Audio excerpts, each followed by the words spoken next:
ഏത് വലിയ വീട്ടിലും പൊന്നും വെള്ളിയും കൊണ്ടുള്ള വിലയേറിയ പാത്രങ്ങളും മരവും മണ്ണും കൊണ്ടുള്ള വില കുറഞ്ഞ പാത്രങ്ങളുമുണ്ട്. ചിലത് മാനകാര്യത്തിനും വേറെ ചിലത് ഹീനകാര്യത്തിനും ഉതകുന്നു എന്ന് നാം വായിച്ചു.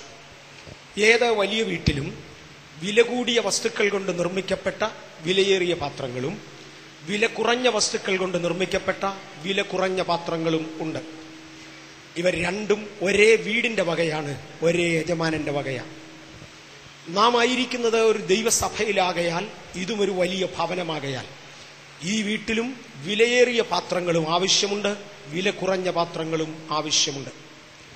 രണ്ടാമത്തെ പ്രസ്താവന നാം ഇന്നലെ രാത്രിയിൽ ചിന്തിച്ചത് റോമാലേഖന 9-ാം അധ്യായത്തിന്റെ 21-ാമത്തെ വാക്യത്തിൽ നിന്നായിരുന്നു.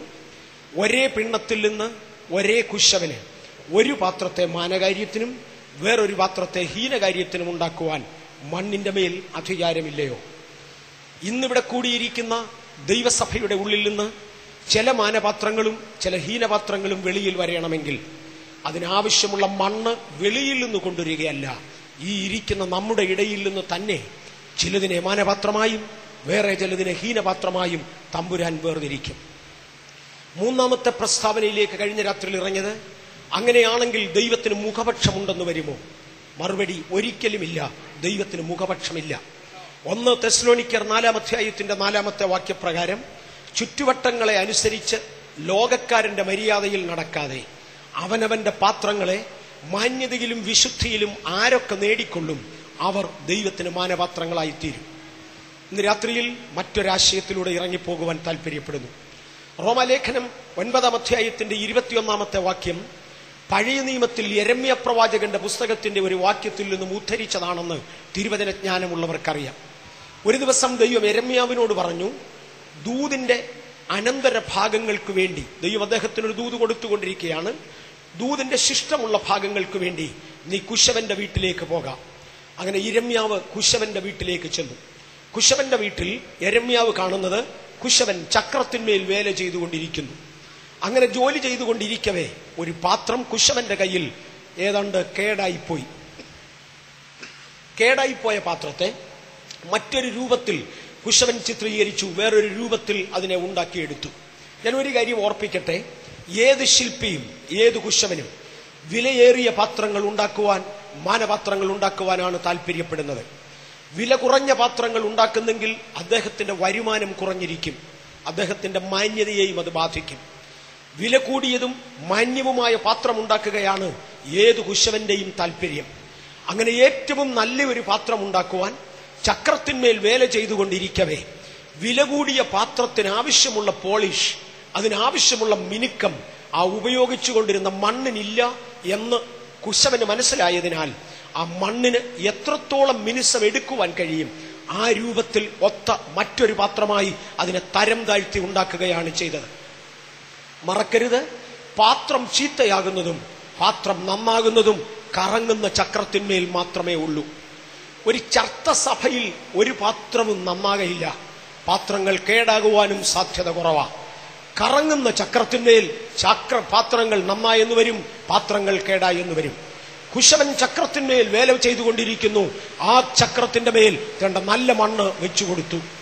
മണ്ണിന്റെ നിർമ്മലതയ്ക്കൊത്തവണ്ണം, മണ്ണിന്റെ മെലിഡിറ്റി, അതിന്റെ മൃദുലതയ്ക്കൊത്തവണ്ണം ഏറ്റവും നല്ല ഒരു പാത്രമുണ്ടാക്കുകയാണ് കുശവന്റെ താല്പര്യം.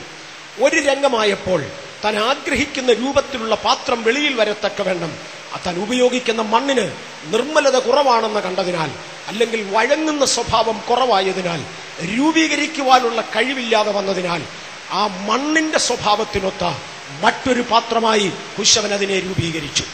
ഇന്നിതിനകത്തിരിക്കുന്ന ദൈവപൈതൽ കറങ്ങുന്ന ചക്രങ്ങളിലാണെങ്കിൽ ജീവിതത്തിന്റെ ഓരോ ദിവസവും, ഓരോ ആഴ്ചയിലും, ഓരോ മീറ്റിങ്ങുകളിലും, ഓരോ സമയങ്ങളിലും കുശവന്റെ കൈ ആ മണ്ണിന്റെ മേൽ ചലിക്കുന്നതിനൊത്തവണ്ണം പാത്രം നന്മയിൽ നിന്നും നന്മയിലേക്ക്, മേന്മയിൽ നിന്നും മേന്മയിലേക്ക് വർദ്ധിച്ചു വരുന്നതായി കാണുവാൻ കഴിയും. കുശവൻ ചക്രത്തിന്റെ മേൽ വേല ചെയ്തുകൊണ്ടിരിക്കുകയാണ്. എന്റെ കർത്താവിന്റെ പ്രത്യേകത, താൻ എന്നും കറങ്ങുന്ന ചക്രത്തിന്മേൽ വേല ചെയ്തുകൊണ്ടിരിക്കുന്നവനാണ്. ഭൂമിയുടെ സൃഷ്ടിയുടെ ആരംഭത്തിങ്കിലേക്ക് ഇറങ്ങി വന്നാൽ ഒരു ദിവസം പാഴും ശൂന്യവുമായി കിടന്നിരുന്ന ഭൂമിയുടെ മീതെ ആഴം വെള്ളവും അതിന്റെ മീതെ ഇരുളും ഉണ്ടായിരുന്നു. ആഴത്തിന്മീതെയുള്ള ഇരുളിന്റെ മീതെ ദൈവത്തിന്റെ പരിശുദ്ധാത്മാവ് പരിവർത്തിച്ചുകൊണ്ടിരിക്കുന്നതിന്റെ നടുവിൽ യഹോവയായ ദൈവം വിളിച്ചു പറഞ്ഞു, പ്രകാശമുണ്ടാകട്ടെ. ആത്മാവിന്റെ ചലനത്തോട് ചേർന്ന് മാത്രമേ ഉളവായി വരട്ടെ എന്ന കൽപ്പന എന്റെ ദൈവം പറഞ്ഞിട്ടുള്ളൂ. ആത്മാവിന്റെ ചലനത്തോട് ചേർന്ന് മാത്രമേ സൃഷ്ടിപരമായ വാക്കുകൾ എന്റെ കർത്താവ് ഉച്ചരിച്ചിട്ടുള്ളൂ. കറങ്ങുന്ന ചക്രത്തിൽ മാത്രമേ കുശവന്റെ പാത്രങ്ങൾക്ക് രൂപം കൊടുക്കുകയുള്ളൂ. ഇന്ന് രാത്രിയിലും നമ്മിൽ ചിലർക്ക് പ്രാർത്ഥിക്കാൻ, കർത്താവേ, ആ കറങ്ങുന്ന ചക്രത്തിൽ കയറുവാൻ എനിക്ക് കൃപ തരുന്നതിനായി സ്തോത്രം. എങ്ങനെയെങ്കിലും കുറെ നാൾ ജീവിച്ച് മരിക്കണമെന്നല്ല, മറ്റാർക്കും ദോഷം ചെയ്യാതെ കുറെ നാൾ ഈ മണ്ണിൽ കഴിയണമെന്നല്ല, സാധാരണക്കാരൻ ഒരുവനെ പോലെ ഈ ലോകത്തിൽ ജീവിക്കണമെന്നല്ല. ഞാൻ ജീവിക്കുന്നെങ്കിൽ അത് കറങ്ങുന്ന ചക്രത്തിന്മേലാകട്ടെ, പ്രവർത്തിക്കുന്ന സഭയിലാകട്ടെ, പ്രവർത്തിക്കുന്ന ശുശ്രൂഷയിലാകട്ടെ, ശുശ്രൂഷ മണ്ഡലത്തിൽ ഞാൻ എന്നും നിരതനായിരിക്കട്ടെ. എനിക്ക് കറങ്ങുന്ന ചക്രത്തിന്മേൽ ദൈവത്തിനു വേണ്ടി പ്രയോജനപ്പെടണം. കുശവൻ ചക്രത്തിന്മേൽ വേല ചെയ്യുകയായിരുന്നു. പെട്ടെന്ന് പാത്രം കയ്യിൽ കേടായി. കുശവനെ മണ്ണ് വേണമെങ്കിൽ എടുത്തു കളയാം. പക്ഷെ നമ്മുടെ കർത്താവിന്റെ ഒരു പ്രത്യേകത, കഴിയുമെങ്കിൽ ഒന്നും നഷ്ടമാക്കാത്തവൻ. ആ മണ്ണുകൊണ്ട് ഉണ്ടാക്കാവുന്നതിലെ ഏറ്റവും നല്ലതൊന്നുണ്ടാക്കുവാൻ, ആ പാത്രത്തിന് മറ്റൊരു രൂപം കൊടുക്കുവാൻ താൻ പ്രസാദിച്ചതുകൊണ്ട് ആ മണ്ണിന്റെ മേന്മയ്ക്കൊത്ത മറ്റൊരു പാത്രമാക്കി അതിനെ രൂപീകരിച്ചു. ഇന്ന് രാത്രിയിൽ മാനപാത്രങ്ങളാകുവാൻ താല്പര്യപ്പെടുന്ന പലതിനെയും മാന്യതയിലേക്ക് ആക്കിയെടുക്കുകയും അതിന് കൊള്ളുകയില്ല എന്നുള്ളതിനെ മാന്യതയില്ലാത്ത പാത്രമാക്കി മാറ്റുകയും ചെയ്യുന്നത് പരിശുദ്ധാത്മാവിന്റെ പ്രവണതയാണ്. കൊല്ലം പട്ടണത്തിൽ ദൈവത്തിന് ശക്തമായി പ്രയോജനപ്പെടുവാൻ, കേരളത്തിന്റെ മണ്ണിൽ ദൈവത്തിന് ശക്തമായി പ്രയോജനപ്പെടുവാൻ മാന്യതയേറിയ കുറെ പാത്രങ്ങൾ ഈ ഇതിനകത്തു നിന്ന് വെളിയിൽ വരുവാൻ കർത്താവ് കൃപ തരട്ടെ. കുറെ പാത്രങ്ങൾ വെളിയിൽ വരട്ടെ. കഴിഞ്ഞ രാത്രിയിൽ ഞാൻ തൊട്ടു, അബ്രഹാമിനെ ദൈവം തിരഞ്ഞെടുത്തു, തന്നെ ഒരു പാത്രമായി രൂപീകരിച്ചു. അബ്രഹാമിന്റെ കാലശേഷം ഈസഹാക്കും അതിനുശേഷം യാക്കോബും പിന്നത്തേതിൽ യോസേപ്പും വില മുടക്കേണ്ടതായി വന്നു. കഴിഞ്ഞ രാത്രിയിൽ ഞാൻ പറഞ്ഞിരുന്നു, യാക്കോബിൽ നിന്നും യോസേപ്പിലേക്കുള്ള ഒരു ചേഞ്ച് ഈ രാത്രിയിൽ തൊടുമെന്ന്. അതുകൊണ്ട് അത് ആവർത്തിക്കുവാൻ ആഗ്രഹിക്കുന്നു. യാക്കോബിനെ ദൈവം വിളിച്ചു. ഒരനുഗ്രഹത്തിനു വേണ്ടി അവൻ ദൈവസന്നിധിയിൽ വന്നു നിന്നു. യാബോക്ക് കടവിന്റെ തീരത്ത് നിൽക്കുന്ന യാക്കോബ് ദൈവത്തോട് കരഞ്ഞൊരപേക്ഷ നടത്തി. കർത്താവേ, ഞാൻ ഈ കടവ് കടന്ന് അങ്ങോട്ട് പോകുമ്പോൾ കേവലം ഒരു വടിയുമായിട്ടാണ് ഞാൻ അങ്ങോട്ട് പോയത്. ഇന്ന് ഇങ്ങോട്ട് മടങ്ങി വരുമ്പോൾ രണ്ട് വലിയ സമൂഹങ്ങളായി മാറിയിരിക്കുന്നു. പണ്ടെനിക്ക് ആടുമാടുകൾ ഉണ്ടായിരുന്നില്ല, ഇന്നെനിക്ക് ആടുമാടുകൾ ഉണ്ട്. പണ്ട് ഞാൻ ഏകനായി യാത്ര ചെയ്തു, ഇന്ന് ഞാൻ കൂട്ടം കൂട്ടമായി മാറി. പണ്ടെന്റെ കയ്യിൽ ഞാൻ പരദേശിയാണെന്ന് ചിത്രീകരിക്കുന്ന ഒരു ഊന്നുവടി മാത്രമായിരുന്നു.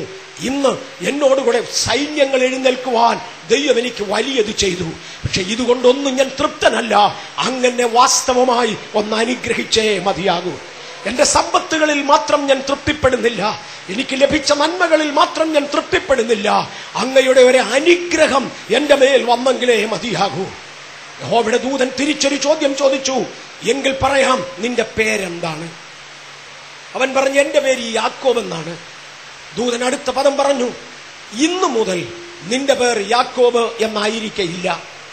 നീ ദൈവത്തോടും മനുഷ്യരോടും മല്ലുപിടിച്ച് ജയിക്കേണ്ടതിന് ഒരു പ്രഭുവിന് ആവശ്യമുള്ള ബലം നിന്റെ ഉള്ളിലുള്ളതിനാൽ നിന്നിലുള്ള ബലത്തെ ആസ്പദമാക്കി ഞാൻ നിന്റെ പേര് മാറ്റുകയാണ്. ഇന്നു മുതൽ പ്രഭു എന്നർത്ഥം വരുന്ന ഇസ്രായേൽ എന്നായിരിക്കും നിന്റെ പേര്.